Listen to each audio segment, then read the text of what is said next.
This video is an update to the previous U-turn video I did where I give you 7 tips. Now in this video, I'm gonna give you 10 tips that will help you improve your U-turns. So if you're having trouble making tight U-turns, this video is for you. So hang tight.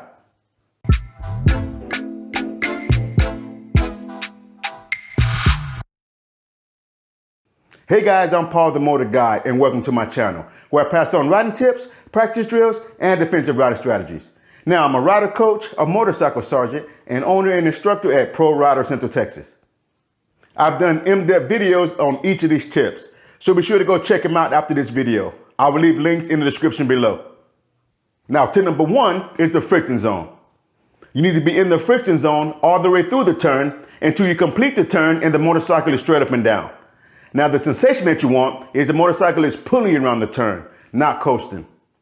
Now I recommend being in the friction zone before you start your turn. That way you already have power to the rear wheel before the motorcycle starts to lean. By doing this, the motorcycle will have a gradual lean instead of that quick dip. Now tip number 2 is throttle or RPMs. Now you need to have constant RPMs through the turn, anywhere from 1200 to 1500, but this does not have to be exact. You just don't want to idle through your turn. If you idle through the turn, you risk the chance of stalling the motorcycle while you're in your turn, if you let out too much clutch too fast. And when you have steady RPMs, it makes the motorcycle more responsive. Now, tip number 3 is head turns and eye movement. Now, many riders have trouble when it comes to proper head turn and eye movement when it comes to making U-turns. Now, I know this is much easier said than done, and it takes practice. Now, the common problem I see is that riders will usually end up making a partial head turn instead of a full head turn. Now, this is because they usually end up staring at the opposite wall instead of turning their head looking behind them, which is where they want to go. Now, this usually causes the rider to go wide because the motorcycle tends to go where you look. So let's check out the 2 different kinds of head turns. So as riders are making their U-turns, this is where they tend to look. But you should be looking as far back behind you as you can, like in this next video.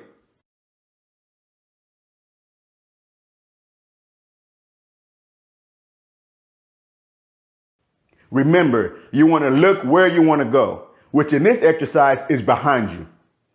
Now, another thing is your head turn needs to be what I'll call quick and precise. Now, the reason is the handlebars will follow your head and your eyes. So if I make a slow head turn equals a slow handlebar turn. Now, if I make a quicker head turn, that equals for a quicker handlebar turn, which will tighten up your U-turns. Now, let's check out what this looks like.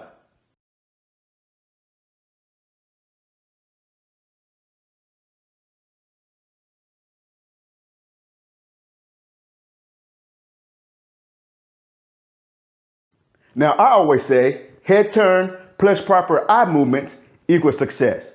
Now, let me explain. So let's say I'm making a left U-turn.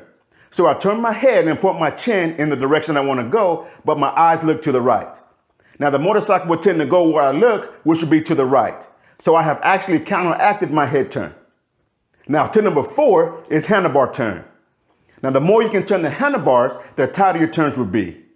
Full lock or close to full lock is the goal. But no matter how far you turn the handlebars, you have to commit to the turns. Meaning, once you turn the handlebars, you have to keep them turned. Now, many riders tend to move the handlebars back and forth during their turn, which looks like this.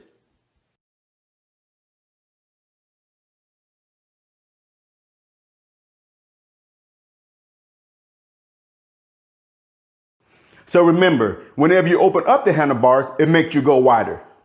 Now, tip number 5 is counterweighting. Now, counterweighting is when your body stays upright and the motorcycle leans underneath you. Now, you can have a little weight shift to the high side of the motorcycle, but you don't need a lot of weight shift. Now, let me say this. Counterweighting does not keep the motorcycle from falling. Being in the friction zone and having power to the rear wheel, that's what keeps the motorcycle from falling. So here's an example of what I mean. Now, I weigh 200 pounds and my motorcycle weighs around 700 pounds. So at some point, when I lose enough momentum and I lean the motorcycle to a certain point and I'm not in the friction zone, 700 pounds trumps 200 pounds all day, every day.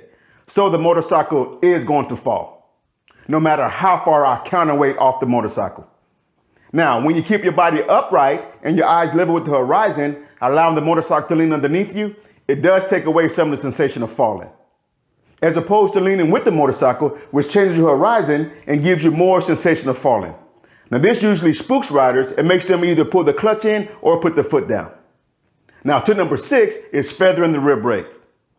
Now this can be done prior to your turn or during your turn.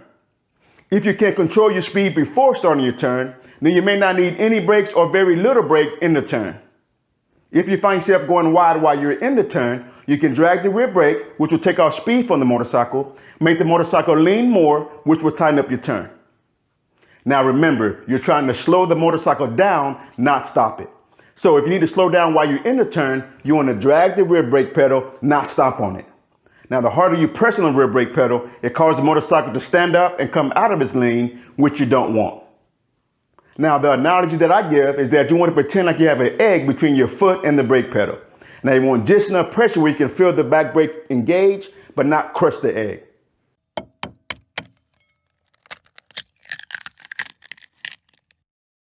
Now tip number 7 is use all your space. Remember, whatever space you give up on one side will transfer over to the other side. So if I give up 2 feet on this side, then I made a 20-foot U-turn, an 18-foot U-turn, just because my wheel placement was off. When you do this, it causes you to have to lean the motorcycle more to make the turn. But why work harder when you can work smarter and just use all your space? Now, with that being said, tip number 8 is setting up for your turn. Now, there are 2 ways you can set the motorcycle up for your turn. Now, one way is you can ride straight in as close to the wall as possible, and the other way is you can add a dip before making your turn. So if you were going to make a U-turn to the left, you would ride in at a slight angle, make a quick dip to the right, then turn the handlebars to the left to make your U-turn. Now, you'll do the opposite if you're making a U-turn to the right. Now, the advantage of doing this is it makes the U-turns a little bit easier because it gives you some momentum and flow for your turns. Now, the disadvantage that I see is that for some riders, it makes it hard for them to get their front tire close to the wall because they're coming in at that angle, and usually about 1 or 2 feet short of the wall. But with some practice, this technique works very well. Now, I'm going to show you both ways during my demo. Now, tip number 9 is lean the motorcycle. If you want to tighten up your turns, just turning your handlebars really isn't enough. You need to lean the motorcycle. Now, when you lean the motorcycle in conjunction with turning the handlebars, this makes for a much tighter turn. I did a video where I demonstrated how this works.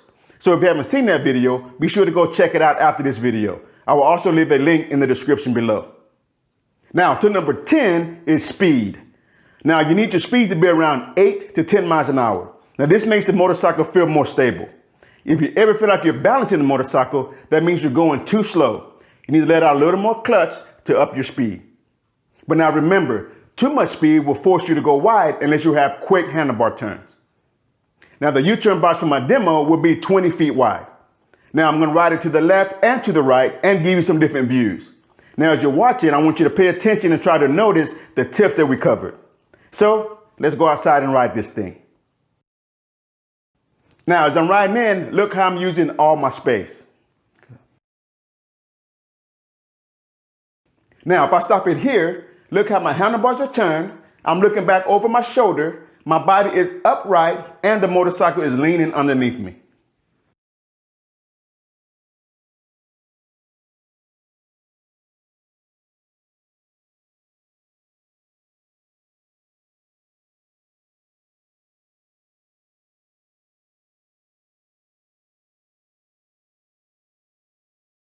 Now I'm going to show setting up again for the U-turn, but this time using the dip technique. Now notice how I'm still using all my space.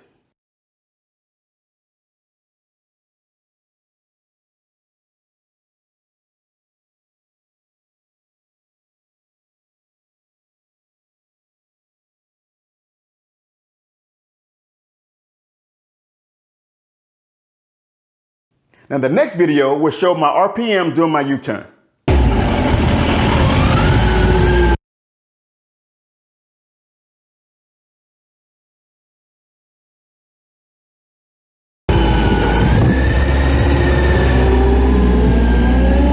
So those are the 10 tips to improving your U-turns.